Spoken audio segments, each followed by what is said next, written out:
न जाने इस समय स्वामी कहाँ होंगे। प्रिय पूर्णानंद, तुम ये बताओ कि तुम वैकुंठ लोक में इसी रूप में रहोगे अथवा? ये तो आपकी इच्छा पर ही निर्भर है पिताश्री। मैं तो माता की इच्छा का सम्मान करने के लिए इस रूप में प्रकट हुआ हूँ। यद्यपि इस समय मुझे अपने मूल रूप में ही होना था। क्यों? क्या हुआ? कहाँ क्या हो रहा है वह तो आप भी जानते हैं पिताश्री।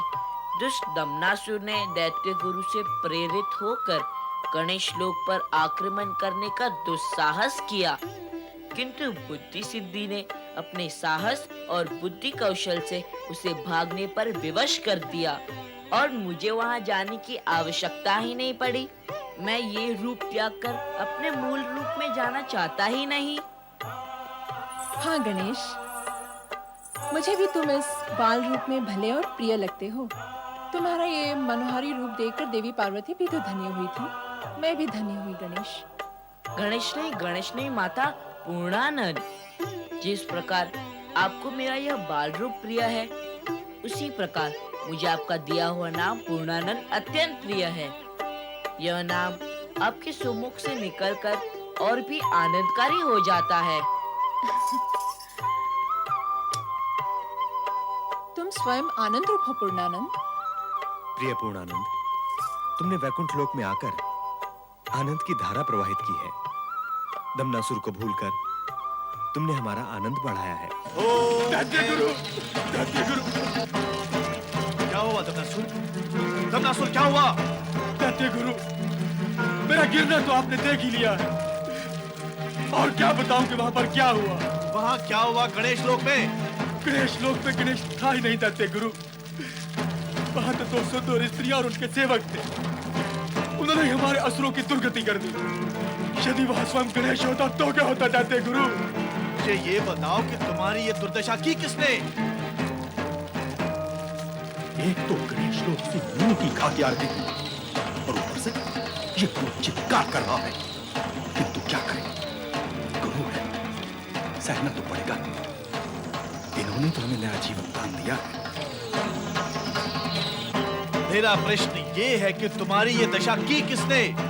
उन 2 स्त्रियों ने दैत्य गुरु। 2 स्त्रियों ने? मैं आपकी आज्ञा मानकर अपने सैनिकों सहित वहां जा पहुंचा दैत्य गुरु, किंतु आपने तो मुझे उन 2 स्त्रियों के विषय में कुछ बताया ही नहीं था। मैं बार-बार इस विषय में सोचकर चिंतित हूँ कि यदि गणेश लोक की स्त्रियां मेरी ये दुर्दशा कर सकती है, तो गणेश क्या कुछ नहीं करेगा। दैत्य गुरु, तब मेरा क्या होगा? दैत्य गुरु? गणेश अत्यंत चतुर है दमनासुर। वो अपने छल बल से इसी प्रकार तुम्हें भयभीत करता रहेगा। इसलिए तुम्हारे लिए भी उचित यही है कि तुम अन्याय व अनीति से कार्य करो। अब क्या करना होगा मुझे दैत्य गुरु? ब्रह्मा, विष्णु और गणेश के भक्तों पर राक्षसी अत्याचारों का प्रयोग करना होगा। अपने असुर सैनिकों को साथ लेकर उनके भक्तों पर टूट पड़ो। कैसे टूट पड़ो दैत्य गुरु? कैसे टूट पड़ो? मेरे साथ के सारे असुर सैनिक तो गणेश लोक के द्वार पर मार दिए गए। मैं अकेला जैसे तैसे प्राण बचाकर भाग कर आया, और आप कहते हैं कि टूट पड़ो। असुर सैनिकों की चिंता मत करो दमनासुर, उनकी व्यवस्था हो जाएगी। दैत्य शक्ति विजयिनी भव। स्वाहा।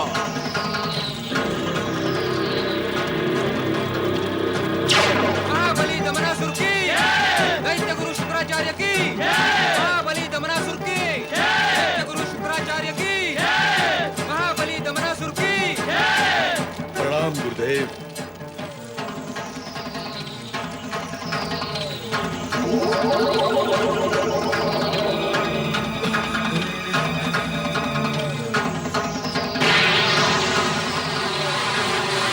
गौरी सुत, शिवनंदन, सुख करता, दुख हरता श्री गणेश की। परम श्री गणेश भक्त महाराज वृषभसेन की। श्री गणेशाय नमः। गणेशपुर का राजा वृषभसेन गणेश का परम भक्त है। तुम उस पर आक्रमण करके उसका राज्य नष्ट भ्रष्ट कर दो, उसे समाप्त करके उसके राज सिंहासन पर विराजमान होकर पृथ्वी लोक पर असुर साम्राज्य की स्थापना करो। गणेश अपने परम भक्त की रक्षा के लिए अवश्य आएगा। उसी समय मैं समझ गया दैत्य गुरु। मैं गणेश के आते ही मुझे क्या करना है मैं भली भांति समझ गया। असुर सैनिकों, आकाश मार्ग से आगे बढ़ो। देख लेते हो गणेश भक्त को भी, गणेश को भी, गणेश को भी, गणेश को भी, गणेश को भी, गणेश को भी। क्या हुआ पूर्णानंद? कहता है मुझे देख लेगा। कौन कहता है? माता, दैत्य गुरु शुक्राचार्य की बुद्धि मलिन होती जा रही है। उसका गणेश बैर बढ़ता ही जा रहा है। कहो तो, हुआ क्या? माता, शुक्राचार्य ने दमनासुर को उत्तेजित करके असुर सेना से पूर्ण रूप से सुसज्जित करके परम गणेश भक्त वृषभसेन पर आक्रमण करने के लिए भेज दिया है। अब तो कुछ करना ही होगा। अभी तुम बालक हो पूर्णानंद, और उन भयंकर शस्त्रों से सज्जित शक्तिशाली असुरों के सामने तुम क्या करोगे? असुर में शक्ति होती कहाँ है माता? केवल भयंकरता और विकरालता ही होती है। जिनमें शक्ति होती है वे कभी अत्याचार नहीं करते, और जो अत्याचार करते हैं उनमें शक्ति है, ऐसा जगत को भ्रम हो जाता है। अरे, तुम तो ज्ञान की बड़ी बड़ी बातें करते हो, फिर भी अभी तुम बालक हो। आप भूल रही हो माता कि माता पार्वती ने मुझे इसी बाल रूप में प्रकट किया था, और इसी रूप में मैंने सर्वशक्तिमान भगवान शिव को अपना पराक्रम दिखाया था। बड़े बड़े शक्तिशाली शिवगणों और भूत पिशाचों को अपने एक ही दंड से दंडित करके पूरे कैलाश में हाहाकार मचा दिया था। और क्या मेरे बड़े भ्राता कार्तिकेय ने अपने बाल रूप में तारकासुर को यमलोक नहीं पहुंचा दिया था? वो सब सत्य है पूर्णानंद, किंतु माता, यदि आप आज्ञा दे तो अपने एक ही प्रहार में दमनासुर का दमन कर दूं, किंतु उससे पहले दैत्य गुरु शुक्राचार्य से भी संघर्ष करना होगा, क्योंकि सारे उत्पात का मूल कारण वे ही है। दुष्ट शक्ति का दमन करना तो परम कर्तव्य होना चाहिए पुत्र, और जो ऐसा नहीं करता वो दुष्टता को बढ़ावा देकर स्वयं भी दुष्टता करता है। अब तुम जो उचित समझो वही करो, किंतु अपना कार्य करके शीघ्र ही यहाँ लौट आना। मैं आपकी आज्ञा का पालन करूंगा माता। अपने को देखने वाले दमनासुर को देख लेता हूँ। प्रणाम।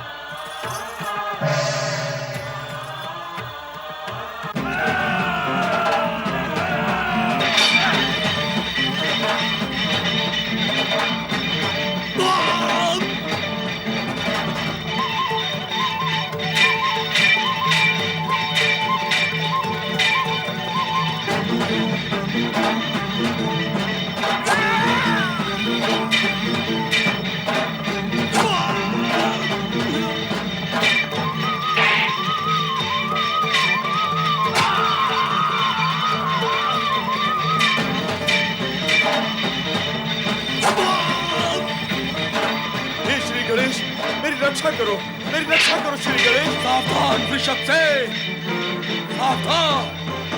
यदि तू जीवित रहना चाहता है तो मेरी शरण में आ जा। मैं सदा उनकी शरण में हूँ, वो मेरे रक्षक हैं। श्री गणेश। कहाँ है तेरा श्री गणेश? मेरे हृदय में है। तो बुला ले।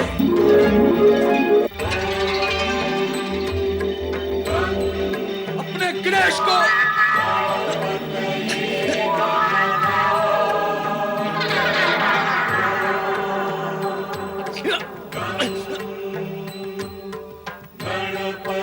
पार्वती नंदन, हे श्री गणेश, प्रभु प्रभु प्रभु, आपके प्रकट होने से पहले आपकी कृपा ने प्रकट होकर मेरी रक्षा की प्रभु, किंतु भगवान इन अत्याचारियों ने मेरे सभी वीर सैनिकों को मार गिराया प्रभु, मार गिराया।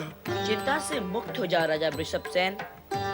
तुम जैसा निष्ठाचारी भक्त और सदाचारी राजाओं के सैनिकों की प्राण हानि हमारे होते हुए कदापि नहीं हो सकती। विघ्नहर्ता श्री गणेश की जय हो।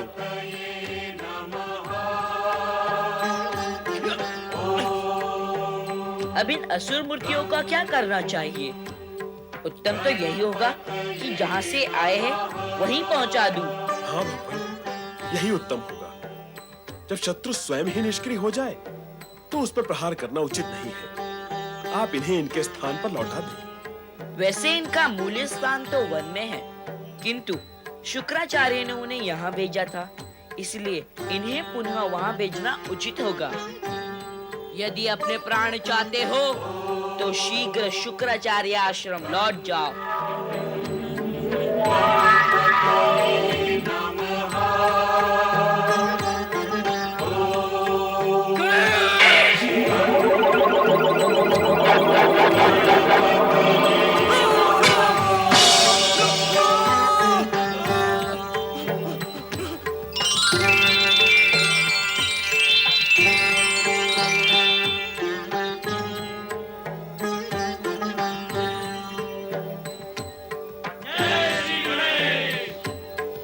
धन्य हो प्रभु, आपने अपने भक्त की लाज रख ली।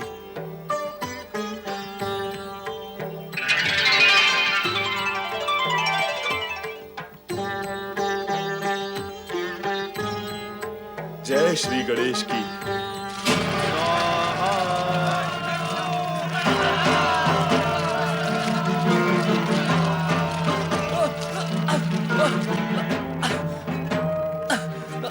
दैत्य गुरु।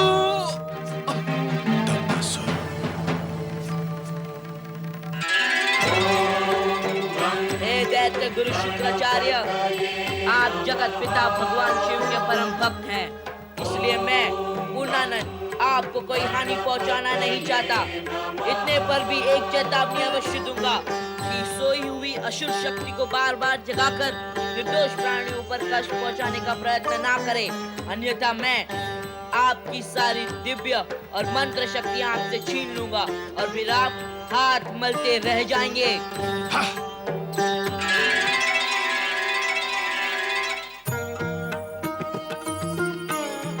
देवी पार्वती, बालक गणेश पूर्णानंद उस भयानक असुर से युद्ध करने गए हैं। मुझे चिंता है कहीं कुछ अनिष्ट न हो जाए। लक्ष्मी, वह चिंता छोड़ो और ये बताओ, तुमने मेरे पुत्र को अपना पुत्र बना लिया और मुझे सूचना तक नहीं दी। देवी पार्वती, देवी लक्ष्मी ने तपस्या करके पूर्णानंद प्राप्त किया है। तुमने देवी लक्ष्मी पर कोई उपकार नहीं किया और न ही इन्होंने तुम पर कोई उपकार किया है। गणेश की माता और पिताश्री को प्रणाम। पूर्णानंद की माता श्री लक्ष्मी को प्रणाम। माता पार्वती, आपके समान माता लक्ष्मी और माता सरस्वती देवी मेरी मातृपद पर सुशोभित है। इनकी मातृकामना पूर्ण करना मुझ पूर्णानंद का कर्तव्य है। तुम्हारा कर्तव्य तो हमारी समझ में आ गया पूर्णानंद जी, किंतु हमारी बात भी समझ लो, कहीं सदा सदा के लिए लक्ष्मी के पास ना रह जाना। नारायण नारायण। प्रणाम पिताश्री, प्रणाम देव ऋषि। पूर्णानंद का कहीं भी रहना उनकी इच्छा पर निर्भर है। वो जहां चाहें वहां रह सकते हैं। वो पूरी तरह स्वतंत्र हैं।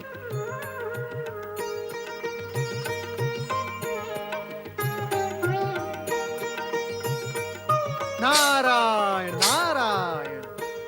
श्री पूर्णानंद गणपति यदि सदा सदा के लिए माता लक्ष्मी के पास रह गए तो फिर आपकी दोनों बहुएं बुद्धि और सिद्धि का क्या होगा? माता, हमारे स्वामी लंबे समय से गणेश लोक से अदृश्य हैं। हाँ माता, हम दोनों अत्यधिक चिंतित हैं। कहो देवियों, मैं इसी रूप में रहूं या तुम्हारे पति वाले रूप में? स्वामी आप? चलो अब माता पिता की आज्ञा ले ले। शिवाय।